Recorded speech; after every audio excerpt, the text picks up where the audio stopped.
खुलुमबाय बे समाव बडलेण्ड इंखं टेलिभिजननि स्टुडिअ आं मिथिका नार्जारी दिनै मोनाबिलिनि गाहाय रादाबफ्राव दङ। गुबुन रायजोआव सासे बर' लाइमोननि जिउ खहा, रांनि आंखालाव गोथै सहखौ न'आव लाबोनो हायाखै।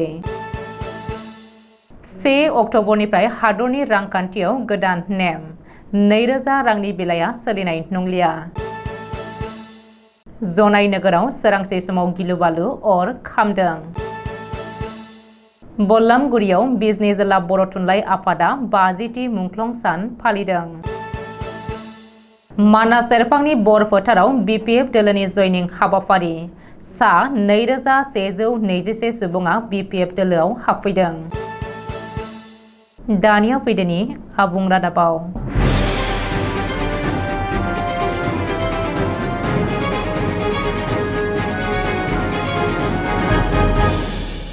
गुबुन रायजोआव आरोबाव सासे बर' लाइमोननि जिउ खहा, खामानि मावनो थांनानै गुबुन रायजोआव जिउ गोमाहैनाय बर' लाइमोनखौ तामुलपुर जिल्लानि बरेगावनि खगेन बर' होननानै सिनायथिनो हादों।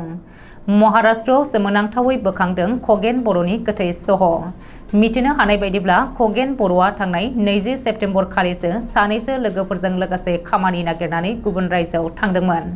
नाथाय रेलगारिजों हान्थिलांबाय थानाय समावनो महाराष्ट्रनि नासिकआव खगेन बर'नि गोथै सहखौ बोखांनो हायो। ओरैहाय न'निफ्राय ओंखारबोनायनि उनाव खगेन बर'खौ गोबां खेब फन खालामदोंमोनब्लाबो जेबो फिननाय मोनाखैमोन होननानै न'खरनि सुबुंफ्रा सुलुङाव फोरमायदों। नाथाय उननि समाव महाराष्ट्र पुलिसआ खगेन बर'आ आरो गैलिया होननानै न'आव फन खालामनानै खौरां हरो।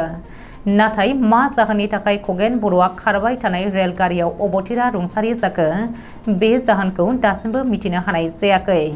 ओरैहाय दुखुनांथाव बाथ्राया बेसोदि दुखुथिया न'खरा खगेन बर'नि गोथै सहखौ दासिमबो न'आव लाबोनो हायाखै।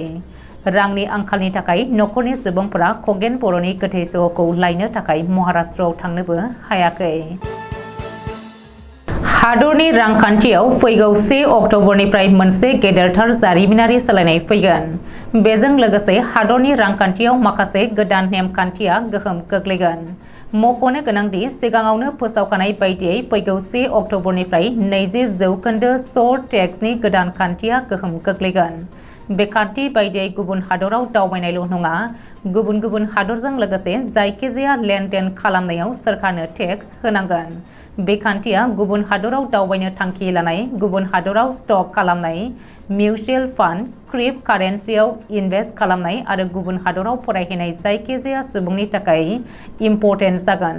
बेनि थाखाय security and exchange board of इन्डियाया ट्रेडिं एकाउन्ट, डिमेट एकाउन्ट आरो मिउचुएल फान्डआव इनभेस्ट खालामग्राफोरखौ 30 सेप्तेम्बरनि गेजेराव नमिनेसन होनो बिथोन होदों। नङाब्ला बिसोरनि एकाउन्टखौ 1 अक्ट'बरनिफ्राय फ्रिज खालामनाय जागोन। पिपिएफ, एसिएसएस, एनपिएस बायदि फिसा बिथांखियाव इनभेस्ट खालामग्राफोराबो 30 सेप्तेम्बरनि गेजेराव पान कार्ड आरो आधार कार्ड जमा होनो नांगोन। नङाब्ला 1 अक्ट'बरनिफ्राय बैफोर एकाउन्टआ केन्सेल जानो हागौ होननानै सोरखारि फोसावथायाव फोसावदों। मिरु नखर मन्त्रालयआ फोरमायथिनाय बायदिब्ला बार्थ एन्ड डेथ रेजिस्ट्रेशन आयेन 2023 आ 1 अक्ट'बरनिफ्राय गोहोम गोग्लैगोन। बे आयेना गोहोम गोग्लैनाय लोगो लोगो माखासे गोनांथार खामानिफोराव जोनोम सार्टिफिकेटआ मोनसे डकुमेन्ट महरै बाहायजागोन। जेरै फरायसालियाव मुं थिसननाय, ड्राइभिं लाइसेन्स, भटार फारिलाइयाव मुं सोसननाय, आधार नम्बर, जुलिनि रेजिस्टार आरो सोरखारि साख्रिनि थिसनथायावबो डकुमेन्ट महरै बाहायजागोन। बेनि अनगायैबो 1 अक्ट'बरनिफ्राय सोलिनाय नंलिया 2000 रांनि बिलाइ। 1 अक्ट'बरनि सिगां 2000 रांनि बिलाइफोरखौ बन्द' खालामनो खावलायदों रिजार्भ बेंकआ।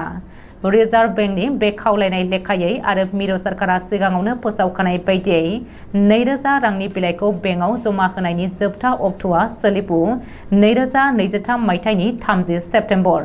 30 सेप्तेम्बरनि उनाव 2000 रांनि बिलाइया जेबो बेसेन थानाय नंलिया।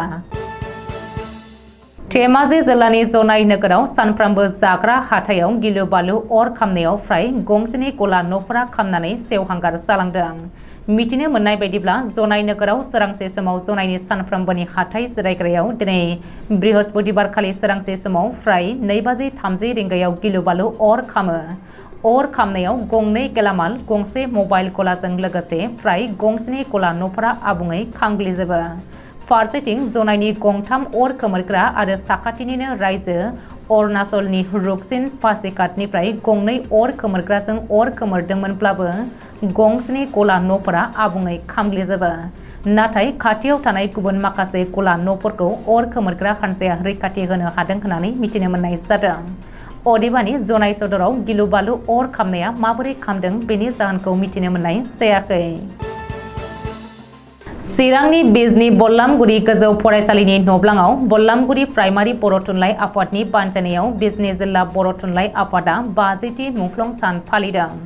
हाबाफारि बायदियै गिबि गिबियाव बिजनी जिल्ला बर' थुनलाइ आफादनि गागि आफादगिरि गोगोम ब्रह्म कसारिया आफादनि फिरफिलाखौ बिरहोग्रोयो आरो बेनि उनाव बल्लामगुरि बाजाराव थानाय बर' थुनलाइ आफादनि मुंख्लं खाम्फायाव बुद्धिराम ब्रह्मआ बिबार बावनायखौ जागायजेनो।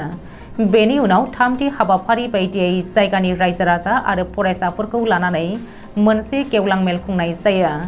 बे गेवलां मेलखौ गागि आफादगिरि गोगोम ब्रह्म कसारिया मासि दैदेनो आरो बारग' आफादगिरि सन्तोष कुमार खाख्लारिया मेलखौ बेखेवनानै होयो। गाहाय आलासि महरै बर' थुनलाइ आफादनि बारग' लेङाइ आफादगिरि गपिनाथ बरगयारिया बाहागो लायो। लोगोसे मेलनि बुंथिगिरि महरै बिजनी बान्दोब गोजौसिन गेजेर फरायसालिनि बारग' गोरायुं अरुण चन्द्र बसुमतारिया बाहागो लादोंमोन। मख'नो गोनांदि दिनै 28 सेप्तेम्बर सानाव दुलाराय आसामनि दाब दाब जायगायाव जिल्ला आफादफोरा 50थि मुंख्लं सान फालिदों। 1974 मायथाइयाव रमान हांखोनि सोमावसारनायाव गासै सा 16 जोहोलावफ्रा मुंख्लं जादोंमोन। बिसोरनि मुङा फारियै आमलाराम बर', शिबराम बर', दिननाथ बर', बुधबार बर', खनसाय बर', बिष्णुराम बसुमतारी, अजेन्द्र बसुमतारी, मालसिं गयारी, कान्तेश्वर गयारी, पानिराम दैमारी, समबार मुसाहारी, आलजेलिस बाग्लारी, नारायण नार्जारी आरो समबार बसुमतारी। बैसोर जोहोलावफोरखौ गोसोखांनानैनो बोसोरफ्रोमबो बर' थुनलाइ आफादा 28 सेप्तेम्बर सानखालि मुंख्लं सान महरै फालिबोदों। चिरां जिल्लानि बिजनी ओनसोल 18 नं मानास सेरफां बियाब एबा ब्लक कमिटि बिपिएफ दोलोनि बानजायनायाव बृहस्पतिबारखालि मोनसे जयनिं हाबाफारि खुंफुंनाय जायो। गोदान सोद्रोमा सोसननाय बे जयनिं हाबाफारियाव बिजेपि, इउपिपिएल, गण सुरक्षा पार्टी, कंग्रेस आरो गुबुन गुबुन दोलोनिफ्राय फैनानै बिपिएफ दोलोआव गासै सा 2121 सुबुंफ्रा गोदानै हाबफैदों।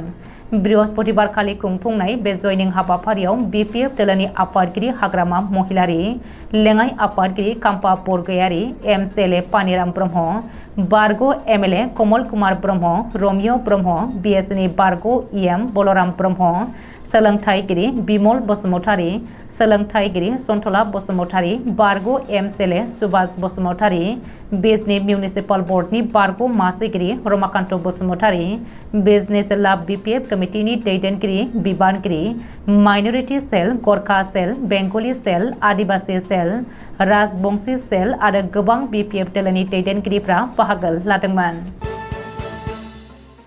दिनै मोनाबिलिनि रादाबा एसेनोसै। गोजोन्थों।